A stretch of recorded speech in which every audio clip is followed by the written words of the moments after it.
Okay, this is the second in the series of catch-up lectures for CTR08108, Civil Engineering Principles and Materials 2. Again, this is purely just a catch-up video of what was covered in the class. It doesn't capture absolutely everything, but hopefully it's enough to help you if you did miss the class. And so we're looking at the Poisson's effect today and the plane stress relationships. Okay, a little bit of catch up on what we discussed last week. The axial load displacement relationship, we had the equation F, force, equals K divided by L multiplied by delta. Delta is the elongation of the road, the load being applied to the original rod. Easy for me to say. And so the elongation or the shortening if it's a compressive force.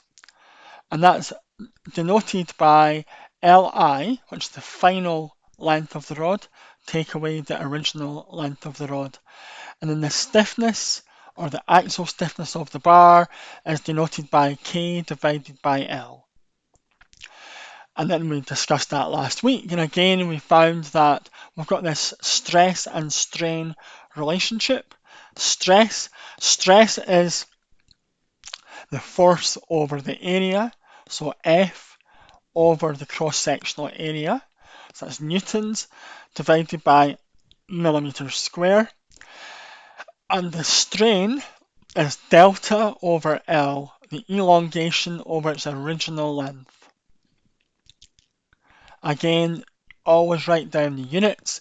Even the strain has, I know it's unitless, but or the ratio, but write down what the ratio is of millimeters divided by millimeters.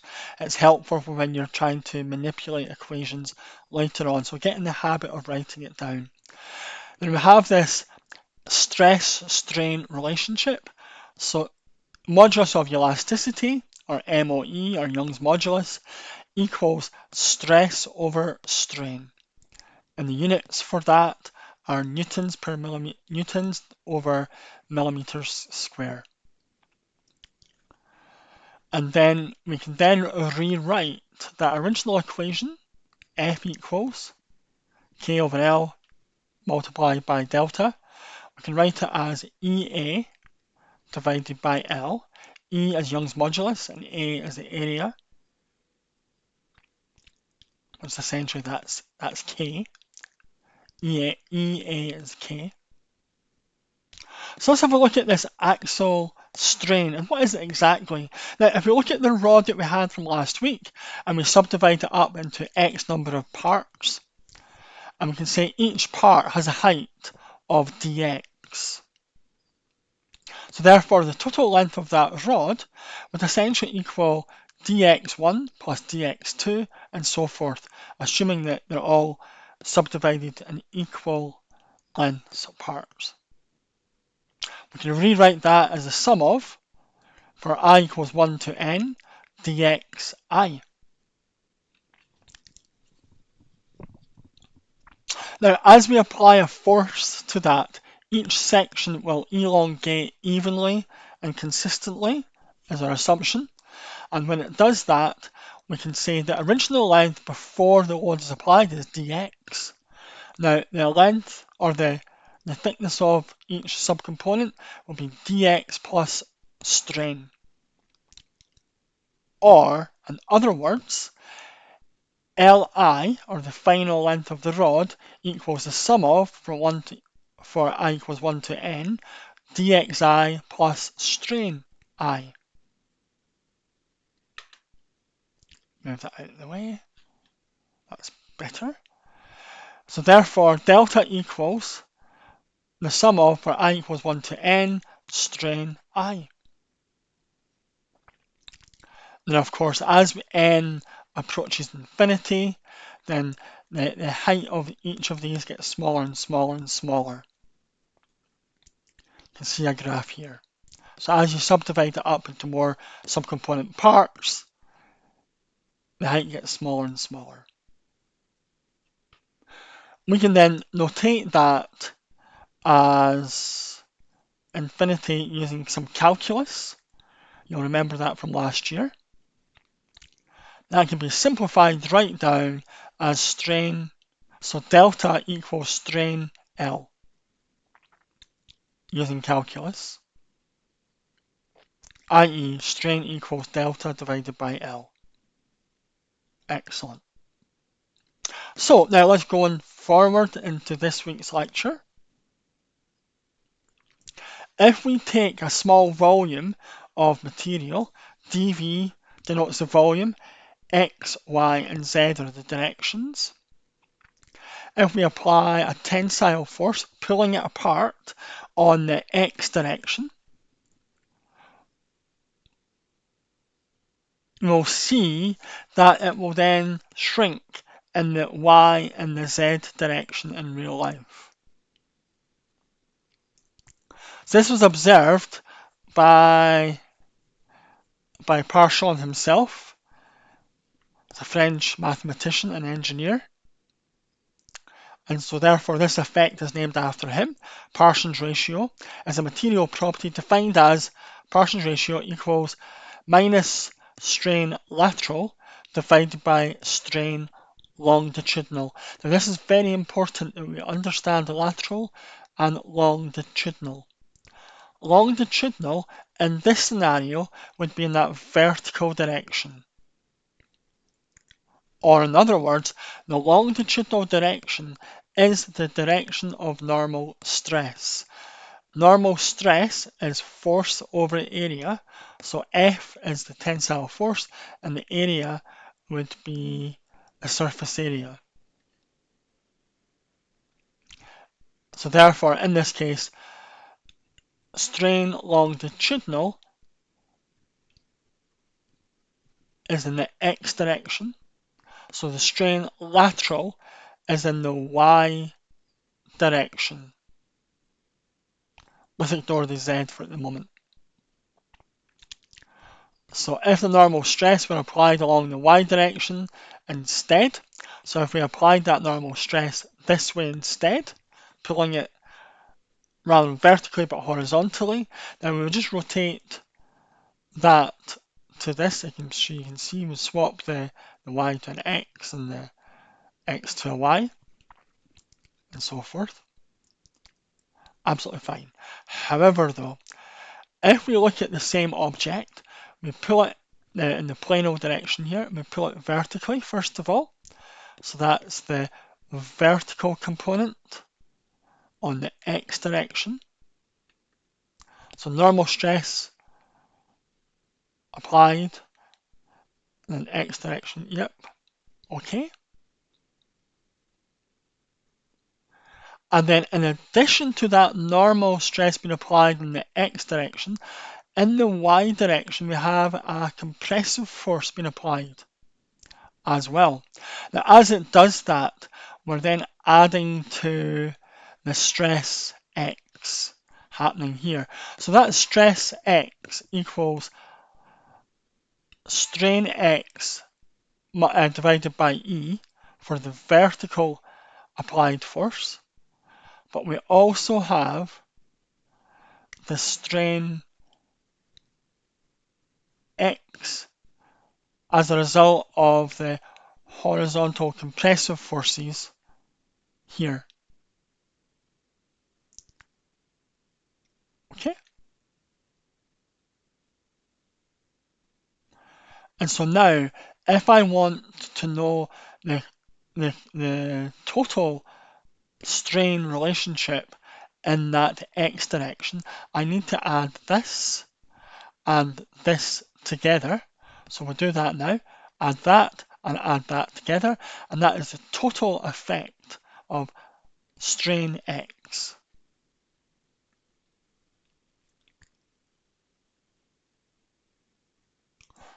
And just to say that's a negative value because it is a compressive force.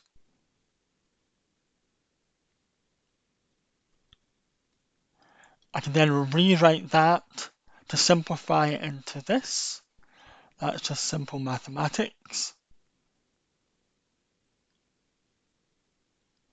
We're assuming here that there's not a force being applied in the the third dimension, mainly because to keep it as a plano force in this scenario.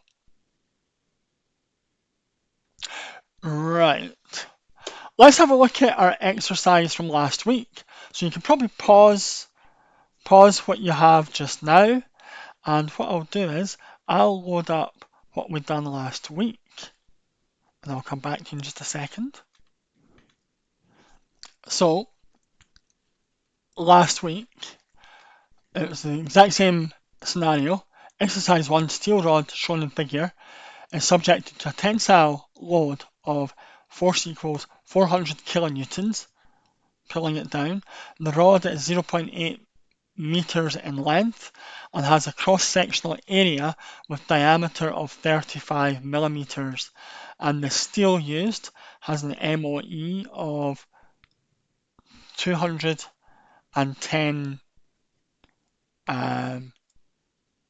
gigapascals, or 210,000 newtons per millimeter square. We then found that it had a strain longitudinal of 0.00198, or if we go back in here, this can help you from last week. That's what we found. We're going to take that number here, plus we're also going to take the fact that it has a Parsons ratio of 0.3. Now, the question in this scenario, calculate the reduced cross-sectional area of area after the load's been applied for the effect of the applied force of 400 kilonewtons. So the first thing I'm going to do, I'm going to write down the required variable. So it's going to be area I. We know area I, or area, equals pi r squared. So we can write down pi ri squared. We don't have r, but we do have d. So we can change it as pi equals di divided by 2. So we don't have di, we only have d. So that's the next thing we want to do. I'm then going to want to find an equation for di. Now we know di resides in this equation here, strain lateral delta divided by the original diameter, or di take away d. So that's fine. We can then rewrite this equation, pull out di, and bring this across. So that then equals di equals strain lateral times d plus d. Right, I don't have, so that's fine. I know what d is, but I don't know what strain lateral is. So I'm going to write down strain lateral. The equation for strain lateral that I'm going to try and find, we know that's in Parsons ratio. We know what Parsons ratio is, it's 0.3. 0.3 equals that divided by that. So I'm going to rewrite this equation. Strain lateral equals minus 0.3 multiplied by strain longitudinal. We have strain longitudinal, so now we have everything that we need. We can then calculate back up, and then we get our final cross-sectional area. We can also work out our original cross-sectional area and then work out the difference between the two. Absolutely fine. Cool. Right. Take your time, go over that, and we'll also have some additional tutorial for you to play with as well. Second exercise, nice and easy. A concrete wall is subjected to a line load of Q.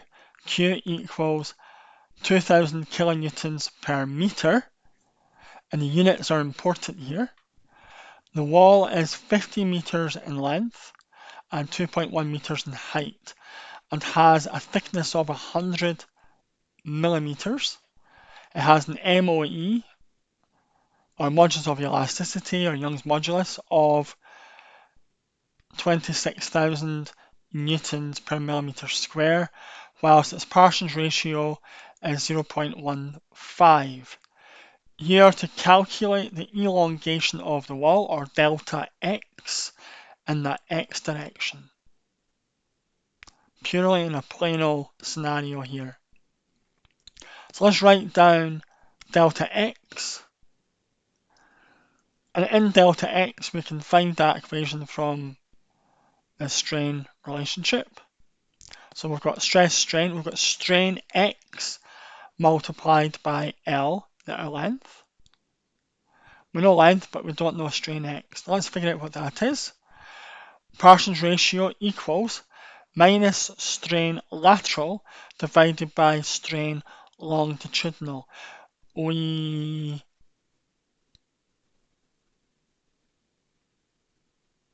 have to figure out which one is x, which one's y. Let's do that just now. The longitudinal direction is the direction of the normal stress. So therefore, the longitudinal direction is in the y direction.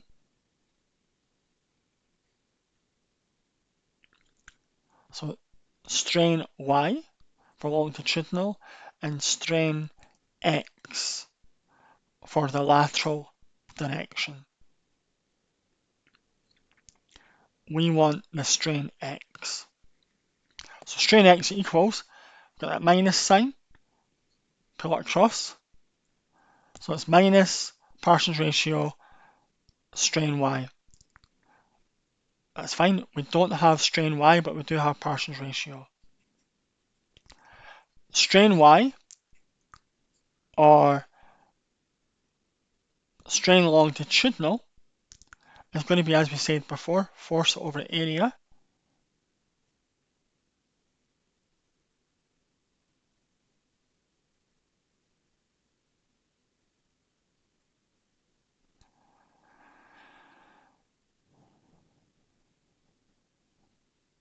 And therefore, I'm going too fast here perhaps, and therefore here what we can do, now you can see here that we've changed the units a little bit, haven't we? So we've got the breadth in millimeters, and now obviously L and L, top and bottom of the equation, we can take L out. So we're just left with Q over B.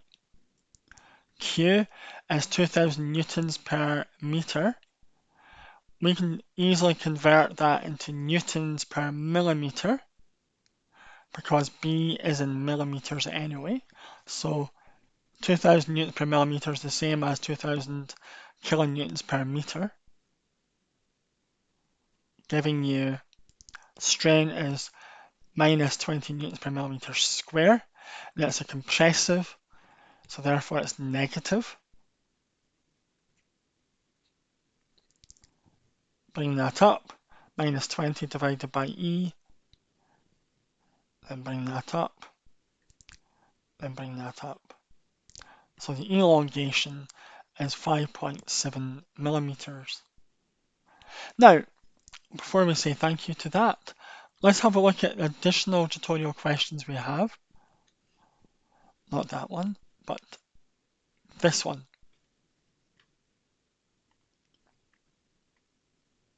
You'll find this on the middle page. So there's the original question for example number 1 that we had. There's my workings out. There's my workings out from the previous week as well. So you can see absolutely everything. Now, when I calculated this, I've done it twice. The first time I just used for pi, I used 3.14, and I get this number here. But then when I actually use pi from the software, I get a slightly different number. This is just to highlight the errors in rounding between my two pi's. When we're doing our coursework, try and use pi as a variable, but when you're in an exam situation, 3.14 will be fine in an exam situation. However, you do see that there is quite a difference when you look at it. So this then has a reduction of that.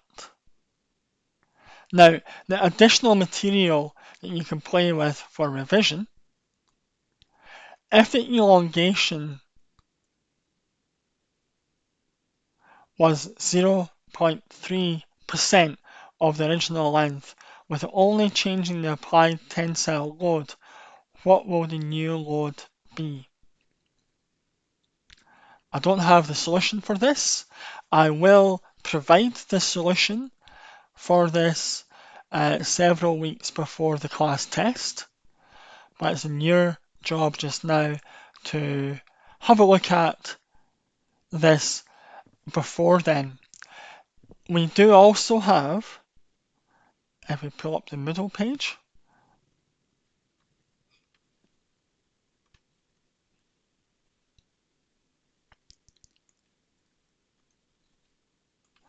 I've got middle page just now. We also have this week's tutorial question. I'm trying to find it for you. Here it is.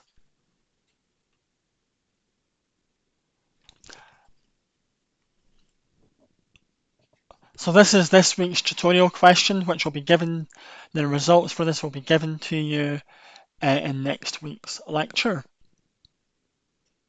And you'll find this on the middle page for this week.